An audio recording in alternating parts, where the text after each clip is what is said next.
Good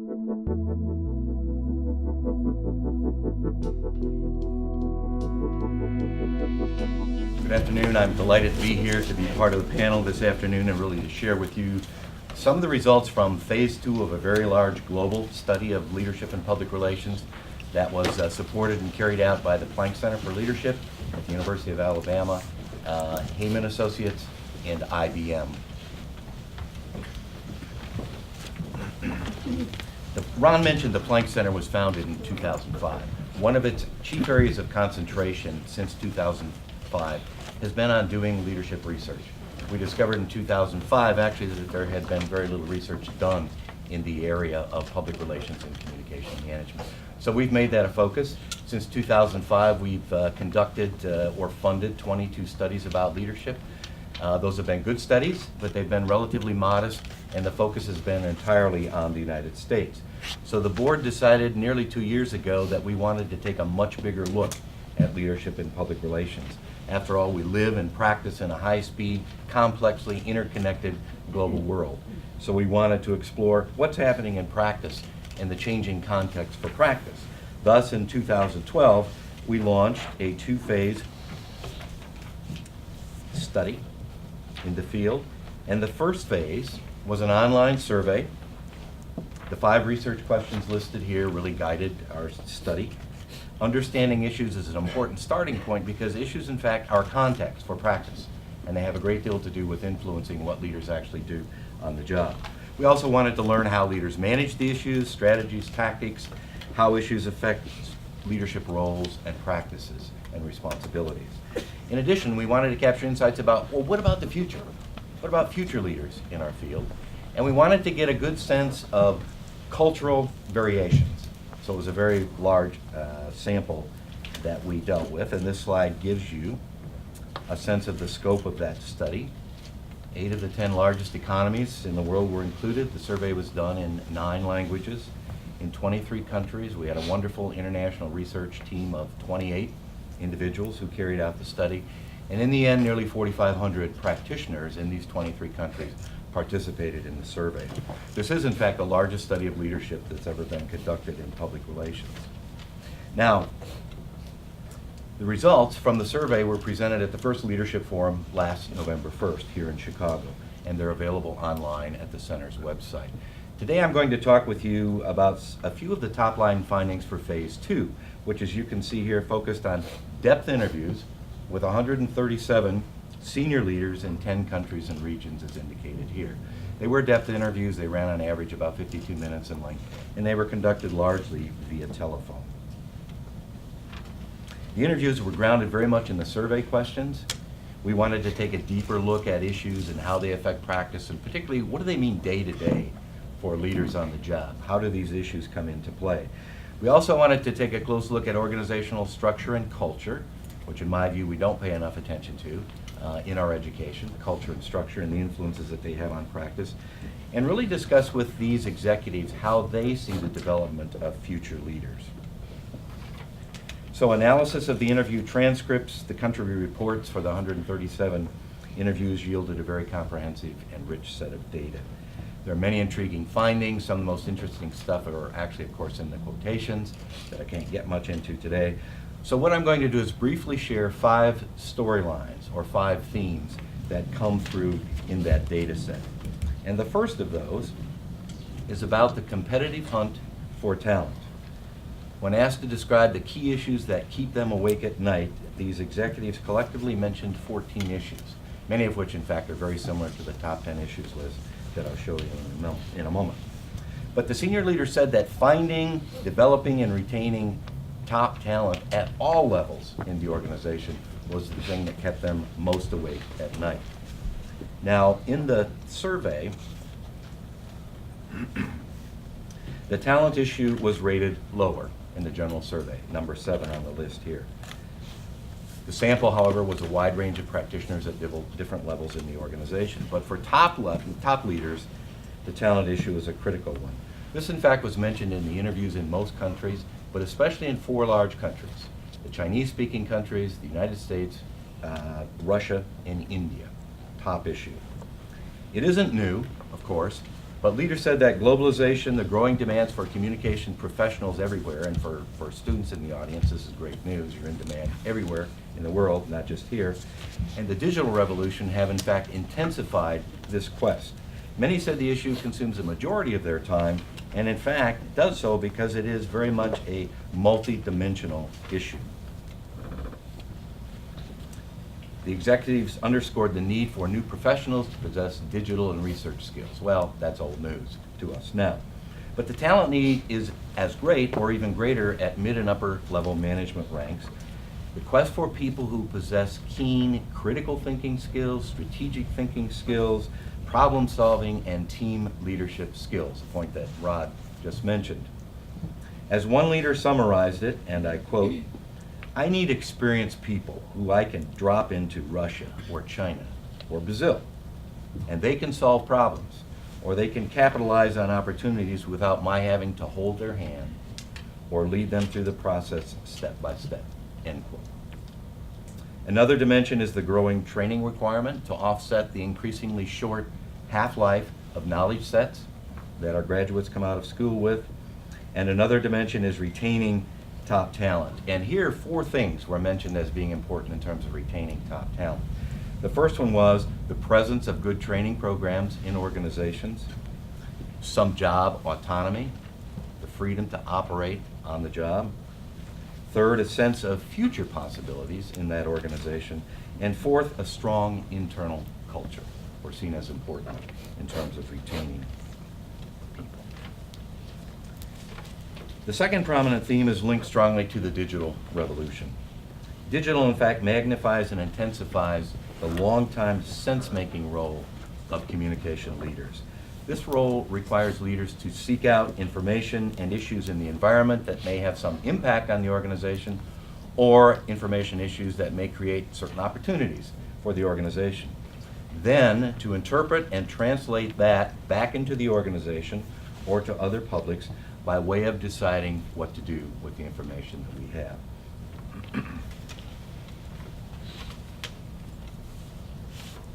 In the earlier survey, as I mentioned, the speed and volume of information flow, or big data, along with the digital revolution, rise of social media, these were the top 2 issues for nearly 40% of the 4,500 participants in the survey.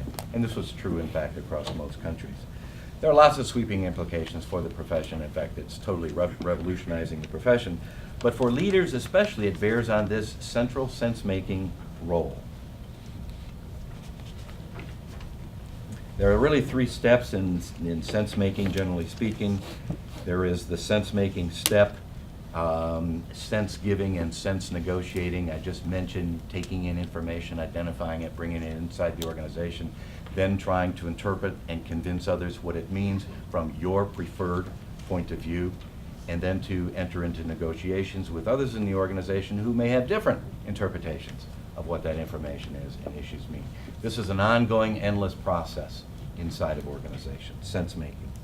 It's always been at the heart of leadership, but executives said consistently that the digital revolution intensified this role in some of the ways listed here and others, from increasing the size of the issue field, number of audiences to deal with, and especially reducing the cycle time that one has to effectively process information and make sense of it. Let me share a more extended version of the brief quotation that's highlighted at the bottom of this slide from practice, just to give you a sense. This comes from a communication leader in a large energy company describing her work. Quote, "Social media has redefined everything we do, and here's how we are managing now. We outsourced some information gathering and preparation of briefing documents. They troll information all the time. Then we, the communication team, have a really solid briefing every morning. They have a good sense. I have a team that has a pretty good sense of what to bubble up, and I have a good sense of what to bubble up, down, and out. I've had, however, to learn when to focus on information and when to be thoughtful about what to do with that information. How we've changed from 3 years ago is that there's a lot more face-to-face meetings, a lot more communication among executives to make sure that everybody is fully informed and participating in problem solving," end quote. This to me represents the multi-dimensional nature of sense-making in practice today. The third story has to do with how organizational cultures and structures influence practice and the extent to which public relations, in fact, can be effective or excellent on the job. Leaders in the field have long lamented that they don't have seats at the decision-making tables. They've long lamented that other executives in the company or organization just don't understand the true strategic value of public relations. These complaints came through quite loudly and clearly in our interviews, in only two places really, in the United States and in the German-speaking countries. Culture and structure were actually more often seen to be supportive of communication efforts rather than obstacles or obstructions to it. But in all other countries and regions, culture and structure represented constraints, and in some cases very significant constraints on practice, especially in Brazil, Mexico, Spain, Russia, and Latvia. The power of culture and structure is depicted in this simple comparison between a closed and open culture and various aspects of the public relation function. An open culture, as we know, is more inclusive, it's more participative, it's more transparent, it has a positive communication climate, it's a climate in which communication flows in many directions. Now, this clearly not only has a positive impact on public relations, but it has a great and positive impact on employee trust, engagement, retention, and productivity as well. On the other hand, in a closed culture, public relations is reduced more to a tactical or technical role. It's nice to do, but not essential. Limited resources and a lot of directive, top-down kind of communication and action. So what's the solution? Executives in those many other countries said 4 things would help. Better measures of PR value. Second, the presence of one great leader in the function. That individual who she or he could transform how others in the organization saw the communication function. Strong performance over time. And finally, possibly social media expertise. This came through especially in the Asian countries.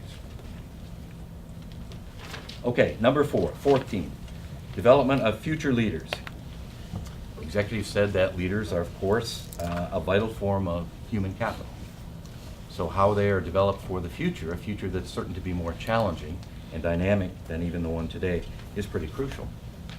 However, they also indicated that leadership development was not really on the radar of organizations and professional systems.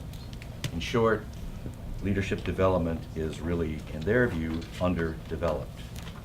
Now, this also seemed to be the case in the survey that we did earlier.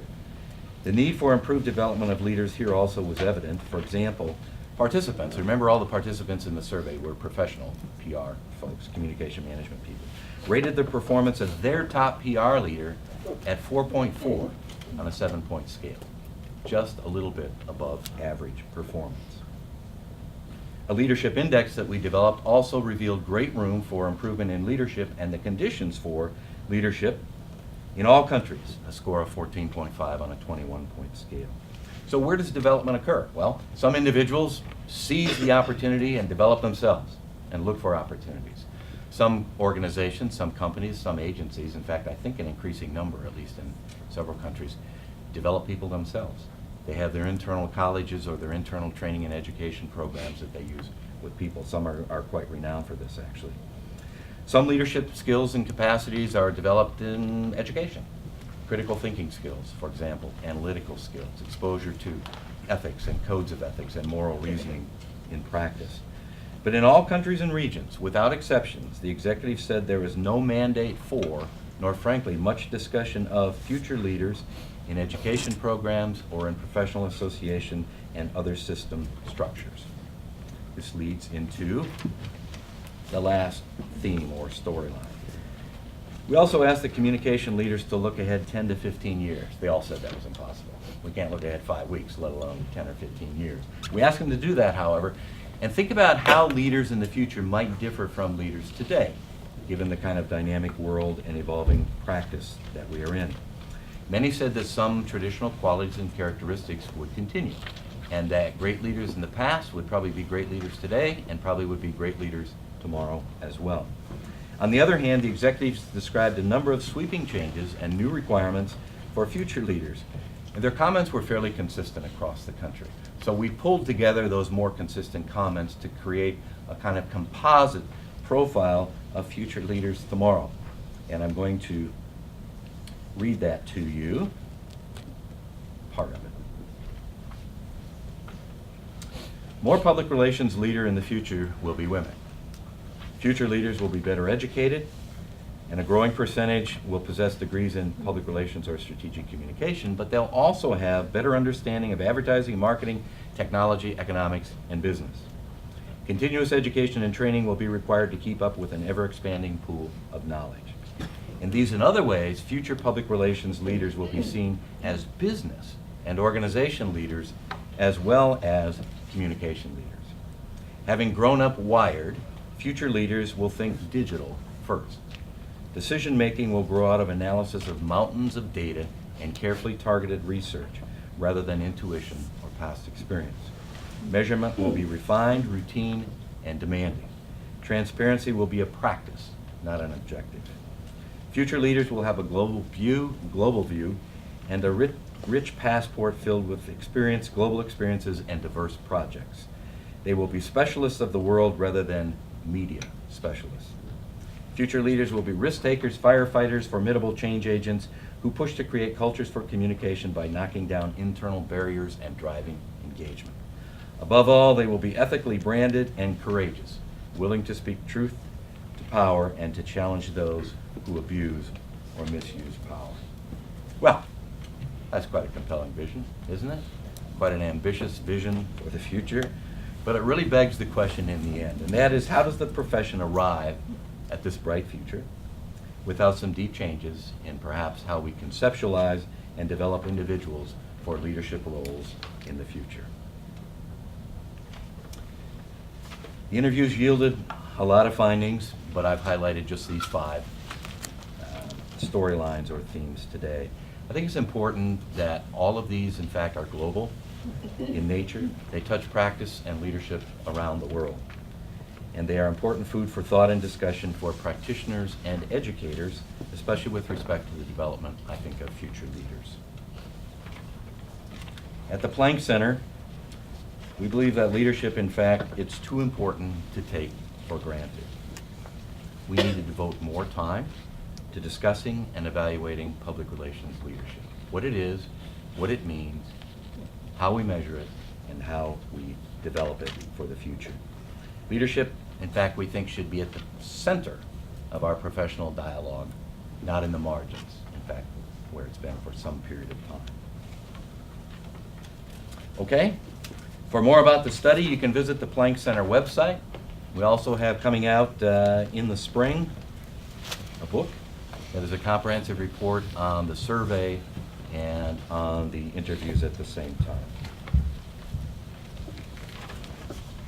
And now I'm going to turn it over to Joanne Meng, Dr. Meng from the University of Georgia, for a quick summary of what she thought she heard. I don't know how she's going to do it, but she has 5 minutes to get up here and tell us what she thought. And then we get a break.